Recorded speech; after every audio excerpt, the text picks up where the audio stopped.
The Toyota Etios, coming from the Greek name meaning ethos for spirit and character, starting in the year 2012, designed for the Indian market. The Etios is a very common face in the South African market, known to many as the Uber car. Very popular amongst the Uber drivers because of the large space, the practicality, the fuel economy, and just the reliability. Toyota is known for reliability, good quality, excellent build quality, and just superb engines. These engines go forever. This here today we've got the Etios Sprint. It's a 1.5 litre inline 4-cylinder double overhead cam motor with 16 valves. She gets really good fuel economy with about 7.2 litres per 100. And you'll find that it's not just a boring Toyota. I know Toyota is really looked upon as the everyman's market, but that's exactly what it's intended for. This is your family car. It's quite a nice entry-level car if you're looking to buy a car for the first time. And you won't be disappointed by Toyota. However, it's not the most attractive looking car. Needless to say, it's not very easy on the eyes. But we'll have a look inside and you'll see what I'm talking about. Thank you for joining me. Cheers. I'm Sebastian from Dutchman Seb. Having a look inside, you'll notice that the interior is very minimalistic, with a little bit of a center console dash here. I don't really like the fact that it's in the center because it's quite difficult to navigate while you're driving. But you'll notice that the dash is something out of the 90s, or perhaps even the 80s. It's a little bit old school if you ask me. They've slapped a nice radio in the middle here with a bit of Bluetooth for your phone connectivity, USB controls and auxiliary cables, and just your regular standard radio. Nothing really fancy like an LCD touchscreen or any infotainment systems. Just very basic and very simple. Minimalistic, keeping it durable and making sure that it's going to last. You'll see you've got AC controls. You've also got these really funny, weird shaped balls that kind of rotate and do all kinds of weird things. So it's nice and stylish, a bit like a little airplane cockpit. You'll notice that your cubby hole opens up from the top instead of from the bottom. Enough space for a bit of storage. You've got some cup holders down here with a cigarette lighter for your car charger. You'll see you've got a little bit more cup holders back here. You've got a very simple, easy to use handbrake. You'll notice that everything is quite plastic and very, how can I put it? Durable. That's the word, yes. You'll notice you get standard features like automatic windows all around. You get basically everything that you need in the car. Nothing on the steering wheel for multifunction for the radio or for volume control. So maybe they could actually update the wheel a bit and get a bit more modern in the car. But I think these are some of the ways that Toyota managed to save costs and produce a car that's for the Indian markets, the South African and the South American markets.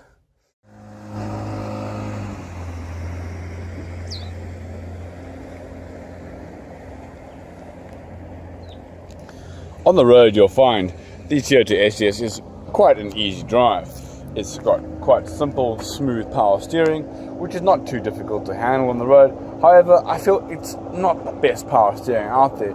When you take a corner, for example, it doesn't straighten up by itself, and if you let go of the wheel, it just keeps turning in the same direction that you're going. So I feel like you need to be a bit more careful when you're kind of correcting your steering to get back in line. Road handling, it's alright, it does the trick, a little bit of body roll, bit of a comfortable ride, as it is designed for the Indian market, with them having bad quality roads. Our South African roads are of a better standard, so you'll find the ride quality is very comfortable and smooth. Just taking it for a spin around the block, going to work, picking up the kids, going away for a road trip, you'll find that it's more than comfortable, and you've got more than enough legroom to keep you safe and to keep you not really getting cramped in your legs. The Toyota Etios, having scored 4 stars in the global NCAP for driver safety and 3 stars for passenger safety with its dual front airbags. That's more than what I had when I had my first car. Needless to say, I had no ABS or no airbags in my car, so I think that's more than what you need for a just run around town simple car. So I don't think anything to worry about there on the safety aspect. The thing about the Toyota is that it's known for its engine being reliable, being durable, good for just about 300,000-400,000 kilometers. I'm not sure if that's the case with the modern engines, but surely the previous models were definitely a good quality. This one, however, seems to be very easy to service. Lots of space around the engine bay, and parts are very affordable. The parts for the Toyota are very much more in the market for the cheaper to service, cheaper to maintain. The Etios coming standard with a 3-year 100,000 kilometer warranty and a 2-year 30,000 service plan doesn't make it the longest service plan or warranty in the market, but considering what you're paying for and what you're getting, it's good enough, I reckon. The pricing for the Toyota Etios starts at just over 165,000. This model here we have today is the Sprint model.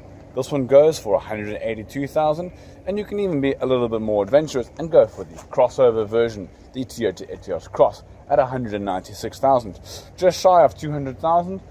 It's a little bit out of the price market for most people's reach. I think that today's markets, people's wallets are quite tight and cash is strapped.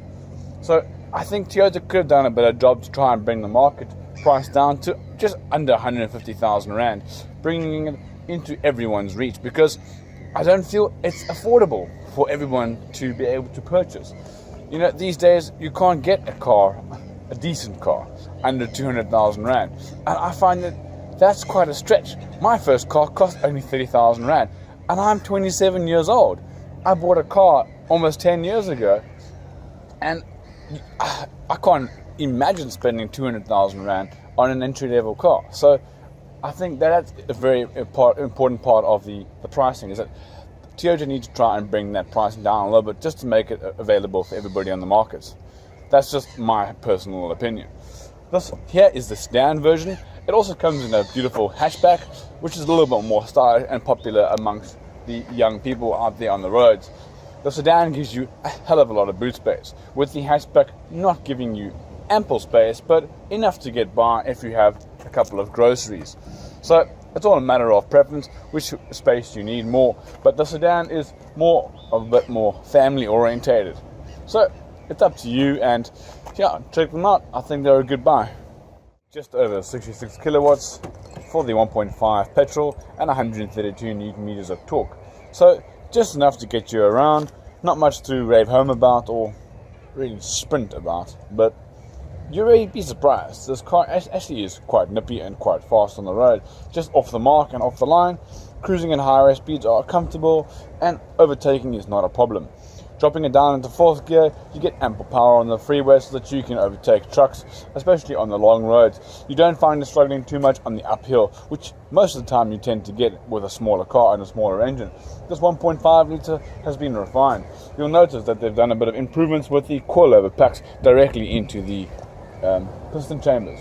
So that actually makes for a little bit more performance, a lot more responsiveness, and a bit of a more driver-orientated feeling when you're behind the wheel. That's it for me now at Dutchman Seb.